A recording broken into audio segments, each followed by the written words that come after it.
Balik Pilipinas na ang 47 Pilipino na nag-avail ng voluntary repatriation dahil sa gulo sa Lebanon. Yan ang ulat ni Bien Manalo. Palakpak ang sumalubong sa 47 Pilipinong dumating sa NAIA Terminal 1 kagabi. Sila ang mga kababayan nating nag-avail ng voluntary repatriation program ng pamahalaan matapos maipit sa gulo sa Lebanon. Sumalubong sa kanila ang mga tauhan ng Department of Migrant Workers, Overseas Workers Welfare Administration at iba pang ahensya ng gobyerno. 45 sa kanila ang overseas Filipino workers at 2 naman ang dependents.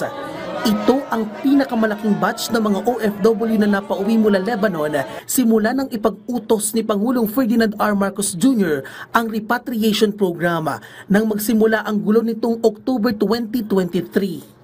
Hindi ho tumigil ang ating pag-offer ng free repatriation services and post-arrival assistance na pinag-utos ng ating mahal na Pangulo through a whole of government approach. Sa kabuuan, may 525 OFW at 30 dependents na ang nakabalik ng Pilipinas mula Lebanon.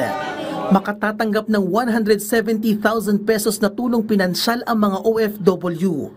Bibigyan din sila ng iba't ibang pagsasanay gaya ng entrepreneurship, employment enhancement at skills enhancement training. We're making our services more available. We have hotlines. We have transport even, no? Doon sa mga nangangailangan na maidala sa mga shelters from their homes, from anywhere within Beirut. Nakatoka naman ang Department of Health sa physical examination at psychological first aid.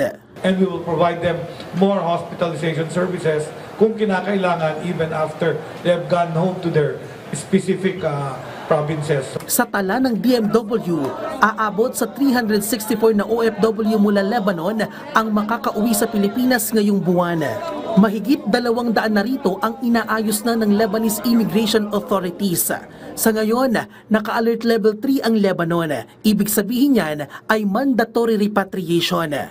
Bien Manalo para sa Pambansang TV sa Bagong Pilipinas.